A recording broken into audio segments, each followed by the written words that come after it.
오늘 하나님께서 저희들에게 주시는 말씀은 구약성경 이사야서 9장 1절에서 7절까지의 말씀입니다. 이사야 9장은 구약성경 977면에 있습니다. 하나님의 말씀을 교독으로 봉독하겠습니다. 전에 고통받던 자들에게는 흑암이 없으리로다. 옛적에는 여호와께서 스불론 땅과 납달리 땅이 멸시를 당하게 하셨더니 후에는 해변길과 요단 저쪽 이방의 갈릴리를 영화롭게 하셨느니라.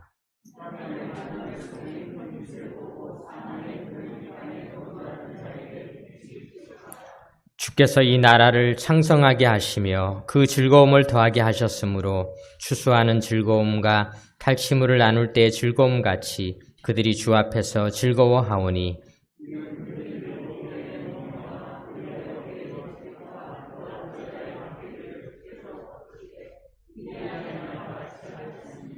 어지러이 싸우는 군인들의 신과 피 묻은 겉옷이 불에 섭같이 갈라지리니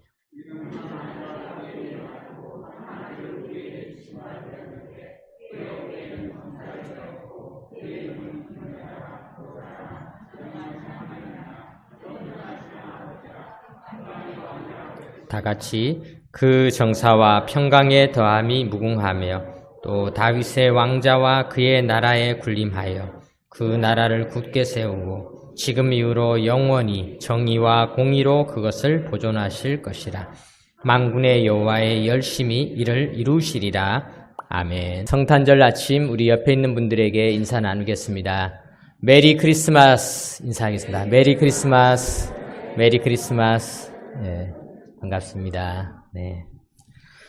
메리 크리스마스라는 말, 크리스마스라는 말은 무슨 뜻일까요?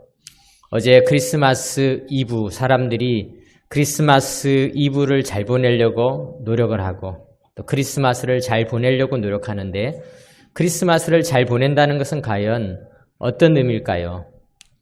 크리스마스라는 말은 그리스도 그리고 마스는 제사, 예배드리다 그런 뜻을 가지고 있습니다. 우리 예수님에게 예배드리는 것, 이것이 크리스마스를 가장 잘 보내는 것입니다.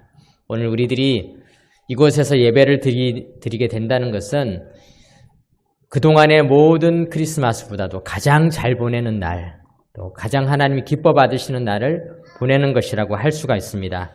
게다가 여러분들이 오늘 예배 드리러 오셔서 앞에 저 많은 휴지는 도대체 용도가 무엇인가? 네, 이렇게 궁금하신 분들도 계실 것입니다. 작년에 미국에서 화장실 휴지가 부족하다고 하더니 왜 이렇게 많이 사놓았을까? 그런데요, 오늘 우리가 이 예배가 연장되어져서 1년에 한 번 우리는 온 교우들이 다 찬양을 하는 구역별 찬송가 경연대회를 하게 됩니다.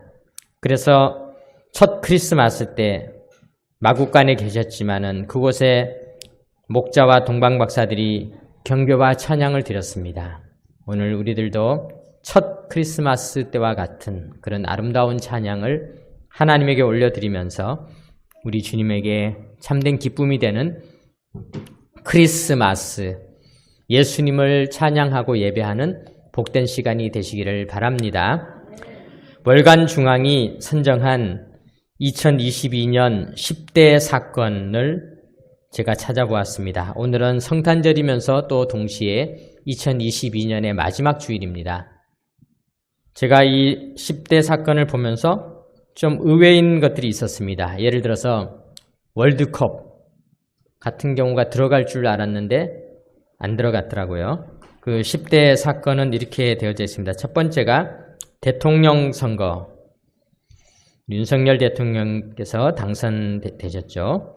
그리고 두 번째가 우크라이나 전쟁, 세 번째가 이태원 참사, 네 번째가 누리호 발사 성공, 다섯 번째가 시진핑 주석 3연임 하신 것, 그리고 여섯 번째가 미국 연준에서 금리를 올리되 자이언트 스텝이라 그래서 많이 올린 것, 그리고 일곱 번째가 우리나라 드라마들 우영우를 비롯한 드라마들이 세계 시장에서 인기를 끈 것, 이것이 7위를 차지했고요.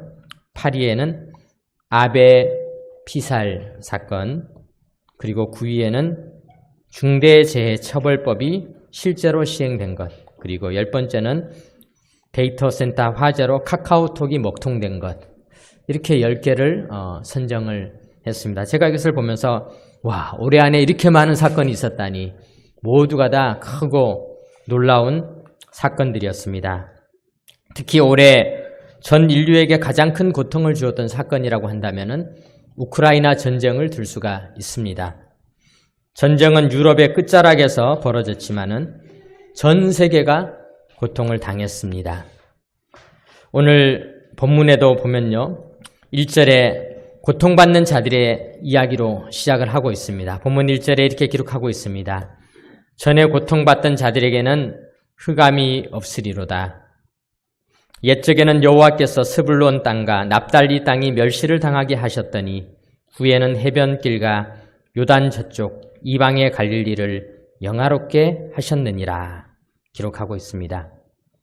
오늘 본문 이사야서는 예수님께서 태어나시기 700년 전에 유다왕 아하스 왕 시기에 이사야 선지자를 통하여서 예언되었던 내용입니다.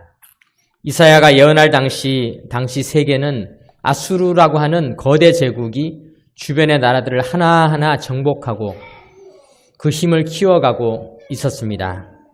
그래서 유다 북쪽에 있었던 나라들도 아람을 비롯해서 나라들 하나하나들이 전부 아수르의 손에 하나씩 무너져가고 이제는 유다야조차도 바람 앞에 등불과 같이 풍전등하의 위기를 겪고 있는 바로 그때 오늘 이사야 선지자가 이 말씀을 예언한 것입니다. 여러분들 혹시 약한 고리 이론이라는 거 들어보셨습니까? 이 약한 고리 이론이라는 건 뭐냐면요, 우리가 막 마음이 급해져서 웃더리를 확 벗었는데 단추가 떨어졌어요. 몇 번째 단추가 떨어질까요? 첫 번째 단추가 떨어질까요? 두 번째 단추가 떨어질까요? 세 번째 단추가 떨어질까요? 정답은 제일 약한 단추가 떨어진다. 제일 약한 단추가 떨어지게 되어 있다. 그것이 약한 고리 이론이라는 것은 똑같은 것입니다. 가정에 어려움이 닥치면은 고통을 겪게 되죠. 저희도 친구들이 올해 사모님들이 암이 걸린 분이 몇 분이 계십니다. 참 안타까운 것 같아요. 가정에 어려움이 닥치면요, 누가 질병이 걸리는가? 제일 약한 사람이 병을 겪게 되는 것을 보게 됩니다. 국가도 마찬가지죠. 국가가 어려워지면은 누가 가장 피해를 보게 되는가? 국가를 어렵게 만들었던 지도자, 정치 지도자들이 어려움을 겪게 되는가? 아니면은 국가 경제에 기여를 하지 못한, 일하지 않고 나라 경제를 축내고 있었던 사람들이 고통을 당하는가? 그렇지 않다는 것입니다. 누가 가장 고통을 당하냐? 가장 약한 자들이 고통을 겪게 되어 있다. 이것이 바로 이 약한 고리 이론이라고 할 수가 있습니다. 우크라이나 전쟁이 일어나니까 가장 고통을 겪을 나라는 우크라이나 주변에 있는 나라들일 줄 알았는데 그렇지 않고 가장 고통을 겪었던 나라들은 우크라이나와 너무나 멀리 떨어져 있는 남부 아프리카에 있는 나라들이 고통을 겪었습니다. 식량이 부족했고 기름값이 너무 치솟아서 밀가루를 수입해 올 차를 보내지 못해서 고통을 겪었습니다. 이것이 약한 고리 이론이라고 할 수가 있습니다. 그런데 이스라엘에서도 가장 약한 고리가 있었습니다. 이스라엘 땅에서 가장 약한 그 고리를 갈릴리라고 하는데요. 사실 이 갈릴리라는 그 단어 자체가 둥글다, 둥근 고리 모양을 가지고 있다, 그런 뜻을 가지고 있습니다. 갈릴리 지방은 옛날부터 이스라엘에서는 정말 약하고 연약한 지방이었습니다. 솔로몬 시절에 이런 기록이 있습니다. 열왕기상 9장에 보면은 솔로몬이 성전을 건축했습니다. 또 궁전을 건축했습니다. 두로왕 히람이 이 일을 도와주었습니다. 솔로몬이 건축을 다 했으니까 그 건축 값을 갚아야 되는데 그것을 무엇으로 갚았는가? 열왕기상 9장에 보면 이렇게 기록되어 있습니다. 솔로몬이 두 집, 곧 여호와의 성전과 왕궁을 20년 만에 건축하기를 마치고 갈릴리 땅의 성읍 20곳을 히람에게 주었으니. 여러분들 참 갈릴리 사람들 억울하지 않겠습니까? 성전과 왕궁은 예루살렘에다가 멋지게 지었는데요. 그 대가로 갈릴리 땅의 성읍 20개를 건축 비용으로 이웃나라에게 지불하게 되었습니다. 그런데요, 이 20곳의 성읍을 받은 히람이 12절에 보니까 히람이 두로에 와서 솔로몬이 자기에게 준 성읍들을 보고 눈에 들지 아니하여 이르기를 내 형제여 내게 준 이 성읍들이 이러한가 하고 이름하여 가불 땅이라 하였더니 그 이름이 오늘까지 있느니라. 그것을 받았는데 아니 우리가 이렇게 잘 지어졌는데 이 성이 왜 이렇게 형편없는 것을 주었는가, 이렇게 오히려 욕을 먹었다는 것입니다. 이 갈릴리 지역이 얼마나 사람들에게 천대받던 지역이었는가를 잘 보여주고 있는 내용이라고 할 수가 있습니다.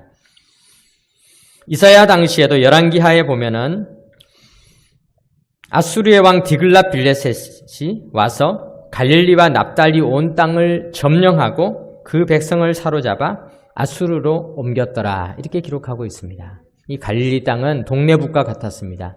국가에 어려움이 생기면은 제일 먼저 고통을 당하는 사람들이 갈릴리 사람들이었습니다. 사랑하는 성도 여러분, 오늘 우리 주님께서 오신 것을 예언한 이사야 예언에는 오늘 1절에 이렇게 멸시를 당하던 갈릴리 땅에 대해서 이렇게 말씀하고 있습니다. 1절 전에 고통받던 자들에게는 흑암이 없으리로다. 옛적에는 여호와께서 스불론 땅과 납달리 땅이 멸시를 당하게 하셨더니 후에는 해변길과 요단 저쪽 이방의 갈릴리를 영화롭게 하셨느니라, 이렇게 말씀하고 있습니다. 성탄절은 어떤 절기입니까? 멸시를 당하고 다른 사람들에게 노략을 당하던 가장 약했던 곳에 예수님께서 오심으로 말미암아서 갈릴리 가버나움은 예수님께서 복음을 전하시던 본거지가 되면서 이락 전 세계인의 관심을 받게 된 것입니다. 사랑하는 성도 여러분, 오늘 우리들도 마찬가지입니다. 우리 주님을 모신 삶은 달라지게 되어 있습니다. 똑같은 상자에도 무엇이 담겨 있느냐에 따라서 상자의 이름이 바뀌게 되듯이 보석을 담게 되면 보석함이 되는 것 같이 예수님을 품은 갈릴리 땅은 축복의 땅으로 바뀌게 되었던 것을 성경은 오늘 우리에게 가르쳐주고 있습니다. 마태복음 9장에 예수님께서 이르시되 건강한 자에게는 의사가 쓸데없고 병든 자에게라야 쓸데있느니라. 너희는 가서 내가 긍휼을 원하고 제사를 원하지 아니하노라 하신 뜻이 무엇인지 배우라. 나는 의인을 부르러 온 것이 아니요 죄인을 부르러 왔노라 하시니라. 예수님은 누구에게 오셨는가?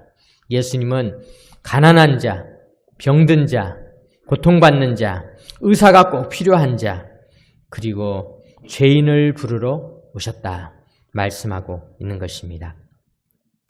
성탄절날 오늘도 우리 주님께서는 약하고 연약한 우리의 모든 부분들을 바라보시면서 회복시켜 주시기 위해서 이 땅에 오셨습니다. 우리 사람이 가지고 있었던 가장 큰 아픔들, 죄의 문제를 해결해 주셨습니다. 주님께서는 이 땅에 오셔서 질병의 문제를 해결해 주셨습니다. 주님께서는 이 땅에 오셔서 가장 취약하고 연약한 갈릴리 땅에 빛을 비추기 위해서 오셨습니다. 오늘도 연약한 모든 것들을 우리 주님에게 맡기시고 주님의 환한 빛을 다 경험하는 성탄절이 되시기 바랍니다. 오늘 본문 3절에 보면은 주께서 이 나라를 창성하게 하시며 그 즐거움을 더하게 하셨으므로 추수하는 즐거움과 탈취물을 나눌 때의 즐거움같이 그들이 주 앞에서 즐거워하오니 이는 그들이 무겁게 맨 멍에와 그들의 어깨의 채찍과 그 압제자의 막대기를 주께서 꺾으시되 미디안의 날과 같이 하셨음이니이다 기록하고 있습니다. 우리 주님께서 오시면은 우리는 미디안의 날이 됩니다. 미디안의 날. 미디안의 날. 우리가 이 말의 의미를 한번 생각해 보도록 하겠습니다. 우리나라 역사에서도 가장 힘들고 어려웠던 시기를 최근에 꼽는다면은 일본이 우리를 지배했던 36년간의 식민지 시대를 이야기할 수 있을 것입니다. 그런데 이스라엘 백성들이 당시 이사야 선지자가 이 말씀을 기록할 당시에 우리 민족이 겪었던 36년의 식민지 시대와 가장 흡사한 시절이 바로 미디안의 날이라고 하는 시기입니다. 이 미디안의 날은 어떤 때였는가? 사사기 6장으로 돌아가 보면은 사사기 6장 3절에 이스라엘이 파종할 때면 미디안과 아말렉과 동방 사람들이 치러 올라와서 진을 치고 가사에 이르도록 토지 소산을 멸하여 이스라엘 가운데 먹을 것을 남겨두지 아니하며 양이나 소나 나귀도 남기지 아니하니 이는 그들이 그들의 짐승과 장막을 가지고 올라와 메뚜기 떼같이 많이 들어오니 그 사람과 낙타가 무수함이라. 그들이 그 땅에 들어와 멸하려 하니.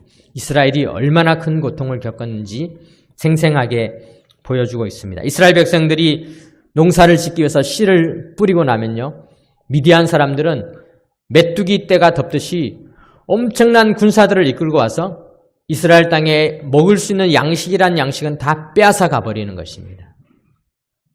비참한 시대였습니다. 이렇게 고통의 시절을 보내기를 7년을 당하였다 기록하고 있습니다. 당시에 기드온이라고 하는 사람이 부름받을 때가 바로 이 미디안의 날이었습니다. 기드온도 너무 힘들고 고통스러워서 곡식을 빼앗기지 않으려고 기드온이 하나님에게 부름을 받을 당시에는 밀을 포도주 틀에서 타작하더니 기록하고 있습니다. 원래 밀은 사람들이 들판에서 밀을 타작할 때가 되면요, 사람들이 다 모여가지고 함께 춤을 추고 함께 잔치를 베풀면서 타작마당에서 노래를 부르면서 축제를 벌이면서 타작을 해야 되는데, 그랬다가는 미디안에게 다 빼앗기니까 그들이 몰래 포도주 틀에 가서 조금씩 밀을 타작을 해서 겨우 입에 풀칠을 하며 살았던 모습을 보여주고 있는 것입니다. 그런데 이런 고통의 시절에 하나님이 기드온을 부르시자 기드온은 드디어 하나님의 명령을 받고 군사들을 모았습니다. 군사들이 32,000명이 모였다고 성경은 기록하고 있습니다. 여러분, 당시에는 군대를 모으기 위해서는 나라의 왕이 명령을 내리거나 아니면은 그들에게 돈을 주어야 하는데, 그들은 월급을 받은 것도 아니고 의무병으로 징집된 것도 아닌데 32,000명이나 되는 사람들이 모였습니다. 왜 모였겠습니까? 너무 힘들고 고통스러우니까 이렇게라도 살아봐야 되겠다, 어떻게든지 이겨야겠다라면서 32,000명이 모였습니다. 그러나 메뚜기 떼와 같은 미디안 병사들의 눈앞에 32,000명은 세 발의 피였죠. 어떻게 할 수 없는 적은 인원이었습니다. 그런데 하나님은 뜻밖의 기드온에게 명령을 내리셨습니다. 사람들이 너무 많다, 돌려보내라. 2만 명을 돌려보냈습니다. 또 말씀하셨습니다. 아직도 너무 많다, 더 돌려보내라. 그래서 마침내 물가에 가서 물을 먹는 자 300명만 남게 되었습니다. 하나님께서는 그들에게 횃불을 감춘 항아리와 나팔을 들고 미디안의 진영에 가서 미디안 진영에서 항아리를 깨뜨려 횃불을 높이 들고 소리를 지르게 했습니다. 그러자 놀라운 일이 벌어졌습니다. 300명의 용사들이 횃불을 들고 나팔을 불고 외치기만 했는데 미디안 사람들은 자기들이 기습을 당한 줄 알고 자기들끼리 치고받고 죽이고 해서 스스로를 치기 시작했습니다. 그리고는 도망가기 시작했습니다. 거의 전멸될 지경에 이르기까지 도망가자 그제서야 이스라엘 사람들은 군대를 모아서 그들을 추격해서 미디안을 물리칠 수가 있게 되었습니다. 오늘 이사야 9장 3절에 나와 있는 말씀이 바로 그 말씀을 이야기하고 있는 것입니다. 3절에 보니까 주께서 이 나라를 창성하게 하시며 그 즐거움을 더하게 하셨으므로 추수하는 즐거움과 탈취물을 나눌 때의 즐거움같이 그들이 주 앞에서 즐거워하오니. 그들은 그동안에 추수를 하지 못했습니다. 미디안이 다 훔쳐가니까요. 그들은 그동안에는 늘 자기 것을 빼앗기기만 했습니다. 그런데 미디안을 다 물리치고 나서 돌아서 보니까 미디안인들이 남겨놓았던 물건들이, 탈취물들이 엄청나게 많았습니다. 그리고 나서 그들은 자기들을 괴롭히면서 곡식을 빼앗아갔던 미디안 사람들의 채찍과 막대기, 무기들을 다 불러 모았습니다. 본문 4절에 이는 그들이 무겁게 맨 멍에와 그들의 어깨의 채찍과 그 압제자의 막대기를 주께서 꺾으시되 미디안의 날과 같이 하셨음이니이다. 어지러이 싸우는 군인들의 신과 피 묻은 겉옷이 불에 섭같이 살라지리니. 그들은 그 모든 것들을 한 군데 모아서 불에 섭같이 다 불태우면서 하나님께 찬양을 드렸습니다. 그것이 바로 미디안의 날이다라고 할 수 있습니다. 이 미디안의 날의 특징은 무엇입니까? 미디안의 날은요, 하나님께서 전적으로 하신 것입니다. 이스라엘의 군사력으로 한 것이 아니었습니다. 기드온의 지혜로 한 것이 아니었습니다. 전적으로 하나님께서 미디안을 물리치기 위해서 하나님의 이름을 걸고 싸워주신 것입니다. 오늘 우리 주님께서는 예수님께서 이 땅에 오시면서 미디안의 날이 다시 선포되어질 것을 말씀하고 있습니다. 미디안의 날은 어떤 날입니까? 우리의 힘과 능력으로 구원받고 살아가는 것이 아니라, 복을 누리는 것이 아니라 전적으로 예수님의 이름만 붙잡고 승리하게 하는 것, 그것이 신약의 미디안의 날이라고 할 수가 있는 것입니다. 베드로와 요한은 성령 충만해서 은과 금은 내게 없거니와 내게 있는 것으로 내게 주노니 곧 나사렛 예수의 이름을 가지고 그들에게 나아가서 그 이름으로 일어나 걸으라 명령하게 되었던 것입니다. 예수님의 이름 이외에는 아무것도 없었습니다. 기드온이 우리 하나님의 이름을 외치는 것 이외에는 아무런 힘과 능력이 없었지만 미디안의 말을 맞이했던 것처럼 신약시대에 예수님의 제자들도 예수님의 이름만 붙잡고 나아갔는데 승리할 수 있게 되었던 것이 바로 미디안의 날이라고 할 수가 있습니다. 사랑하는 성도 여러분, 성탄절은 바로 그 예수님의 이름을 우리가 가지게 되는 축복의 날인 줄 믿으시기 바랍니다. 오늘 본문에 보면은 이 예수님의 이름에 대해서 여러 가지가 6절에 기록되어져 있습니다. 이는 한 아기가 우리에게 낳고 한 아들을 우리에게 주신 바 되었는데 그 어깨에는 정사를 메었고 그의 이름은 기묘자라 모사라 전능하신 하나님이라 영존하신 아버지라 평강의 왕이라 할 것임이라. 이사야가 예언했던 이 예수님의 이름 중에서 오늘은 두 가지, 오늘 설교의 제목을 기묘자, 모사 이렇게 적어보았는데요. 이 두 가지 이름만 오늘 우리가 한번 살펴보도록 하겠습니다. 먼저 기묘자라는 말은 놀라운 자라는 뜻입니다. 예수님께서 공생애를 시작하실 때 놀라움이 연속적으로 일어났습니다. 예수님이 제자를 부르셨습니다. 빌립의 전도를 받고 온 나다나엘은 예수님에게 와서 나사렛에서 무슨 선한 것이 나겠느냐라면서 예수님을 비웃었습니다. 그런데 예수님은요, 나다나엘이 비웃는 것을 뭐라고 하지 않으시고 오히려 말씀하셨습니다. 그는 참 이스라엘 사람이요 그 안에 간사한 것이 없도다. 나다나엘은 깜짝 놀랐습니다. 그런데 예수님께서 이렇게 말씀하셨습니다. 어떻게 저를 아시죠? 그랬더니 내가 무화과 나무 아래에 있을 때 너를 보았느니라. 나다나엘은 놀랐습니다. 너무나 놀랐습니다. 우리 주님은 어떤 분이신가? 나를 다 아시는 분이십니다. 나의 약점을 아십니다. 내가 뒤에서 욕하는 것까지 아십니다. 그런데 우리 주님은요, 다 아시지만 나를 사랑하시고 축복해 주시는 분이십니다. 얼마나 놀라운 일입니까? 사랑하는 성도 여러분, 우리 주님은 우리를 다 아시는 분이십니다. 그냥 아시는 정도가 아니라 우리가 우리 주님 앞에 부끄러운 말들, 잘못된 생각들, 하지 말아야 할 행동들을 한 것까지 다 아시는 분이십니다. 그래도 우리 주님은 우리를 사랑하여 주시는 분이심을 믿으시기 바랍니다. 이것이 놀라운 일입니다. 우리 주님은 바로 그런 분이십니다. 예수님께서는 그리고 3일 후에는 갈릴리 가나의 결혼식에 가셨습니다. 결혼식을 준비한 혼주는 포도주가 떨어지는 낭패가 발생했습니다. 우리로 따지면은 결혼식을 잔치를 잘 열었는데 그만 뷔페 음식이 다 떨어져 버린 것입니다. 손님들은 축의금을 내고는 줄 서서 밥 먹으려고 식권 다 내고 들어와 있는데 음식이 하나도 없는 것입니다. 얼마나 난감하겠습니까? 그때 예수님께서는 그들이 결례를 행하기 위해서 손을 씻는 그 정결 예식을 위해서 둔 큰 항아리를 보시고 저곳에다 물을 다 채워라. 그들이 물을 가득 채우자 그 물이 변하여서 포도주가 되었습니다. 주님께서 뷔페 음식에 텅 비어서 아무것도 없는데 주님께서 그 뷔페 음식에 말씀하셨을 것입니다. 그러지 말고 저 위에 하얀 천을 잘 덮어놓아라. 그러면서 천을 풀었더니 음식이 엄청나게 차려져 있었습니다. 이런 축복인 것이죠. 그래서 연회장이 깜짝 놀랐습니다. 보통 결혼식을 하면은 처음에는 좋은 포도주를 주다가 결혼식이 무르익게 되면은 값싼 포도주를 내놓는데 어떻게 이곳에는 끝에도 이렇게 좋은 포도주를 주느냐라면서 놀랐습니다. 사랑하는 성도 여러분, 우리 주님은 그런 분이십니다. 우리 주님은 처음에도 좋은 것을 주시고 나중에도 좋은 것을 주시는 분이십니다. 우리에게 좋은 것을 주시되 차고 넘치게 주시는 분이십니다. 우리에게 좋은 것을 주시되 부족한 자들에게 그들에게 모든 것을 충만하게 주시는 분이신 줄 믿으시기 바랍니다. 이외에도 예수님은 사람들을 너무나 놀라게 했습니다. 예수님의 기적이 수많은 사람들을 놀라게 했습니다. 제자들은요, 예수님의 기적을 보고 놀라고 또 놀랐습니다.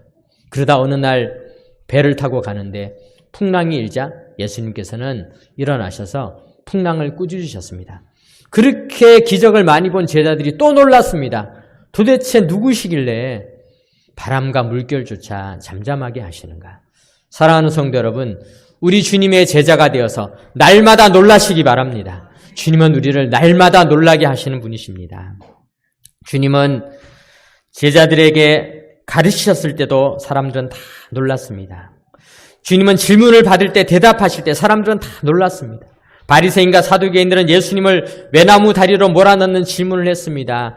동전을 가지고 와서 그들은 가이사에게 세금을 바쳐야 되느냐 아니면 하나님에게 바쳐야 되느냐 외쳤을 때 하나님께서는 가이사의 것은 가이사에게 하나님의 것은 하나님에게 드리라면서 데나리온에 그 적혀있는 그림을 통하여서 이 시험을 아주 쉽게 여유 있게 이기실 뿐만 아니라 그것을 통하여서 우리가 하나님을 어떻게 섬겨야 되는지 가르쳐주는 도구로 사용하셨습니다. 예수님께서는 십자가를 치셨습니다. 사람들은 다 놀랐습니다. 왜 예수님은 십자가를 치셨을까? 기적을 행하실 수 있는 분이 왜 십자가를 치셨을까? 사람들은 너무나 놀랐습니다. 예수님은 십자가에 달려서 십자가를 부러뜨리고 일어설 줄 알았는데 끝내 돌아가셨습니다. 그런데요, 그때 백부장이 놀랐습니다. 그는 정말로 하나님의 아들이셨구나. 사랑하는 성도 여러분, 우리 주님은 지금도 놀라우신 분이신데 가장 놀라운 일은 무엇인지 아십니까? 주님은 그 많은 기적을 행하셨지만은 그 기적을 예수님 자신을 위해서는 한 번도 행하지 않으시고 모두 우리를 위해서 하셨다는 것입니다. 그리고 오히려 주님께서는 십자가에 달려 돌아가시면서 죄인들을 구원하시고 우리의 지은 죄를 다 용서하시기 위해서 십자가에 달려 죽으셨다는 사실은 가장 놀라운 일입니다. 우리 주님께서 우리를 위해서 주셨던 그 사랑을 꼭 기억하시기 바랍니다. 오늘 본문에 보면은 예수님은 모사라라고 말하고 있습니다. 모사라는 말은 오늘날은 쓰지 않지만은 오늘날에는 우리가 상담자라고 말을 하지만 옛날에는 상담자라는 말이 없었습니다. 모사라는 것은 왕 옆에서 왕에게 지혜를 전수해주고 전략을 짜주고 왕의 참모 역할을 하는 자들이 모사들이었습니다. 그래서 성경을 번역할 당시에는 상담자라는 말이 없었기 때문에 모사라는 말을 사용하고 있는데요. 이것의 원래 뜻은 오히려 상담자에 가깝습니다. 세상에는 잘못된 상담자들이 많이 있어서 사람들은 상담자에 대해서 좋지 않은 감정을 가지고 있기도 한 것을 보게 됩니다. 구약 성경에도 보면은 상담자를 잘못 만나서 어려움을 당한 자들이 많이 나옵니다. 다윗의 큰아들 암논이라고 하는 자는 그가 아버지의 뜻을 잘 따랐다면 다윗의 뒤를 이어서 왕이 되는 자였습니다. 우리나라 말로 태자였죠. 황태자였습니다. 다윗이 만든 그 왕국이 암논의 것이 될 수 있었습니다. 그런데 암논은 어느 날 배다른 누이인 다말을 짝사랑하게 되었습니다. 그러자 그의 사촌 요나답이 와서 상담을 해주었습니다. 그런데 그 상담이 잘못된 상담이었습니다. 암논은 그 잘못된 상담을 듣고 다말을 범하게 되었습니다. 성폭행을 하게 되었습니다. 그렇게 해서 이 일로 말미암아서 암논은 아버지에게도 버림을 받았고 그리고 다말의 또 다른 배다른 오빠인 압살롬에게 살해당하여서 왕이 될 수 있는 그 자리를 잃어버렸을 뿐만 아니라 역사의 오점으로 사라지게 된 것입니다. 사랑하는 성도 여러분, 이 세상에 상담자들이 많이 있지만은 참된 상담자는 예수님밖에 없습니다. 거짓된 상담자를 주의해야 되는 것입니다. 아합 왕은 이세벨이라고 하는 이세벨의 잘못된 상담으로 말미암아서 나봇의 포도원을 빼앗고 살인을 방조하게 되었고 결국 하나님으로부터 버림을 받게 되었습니다.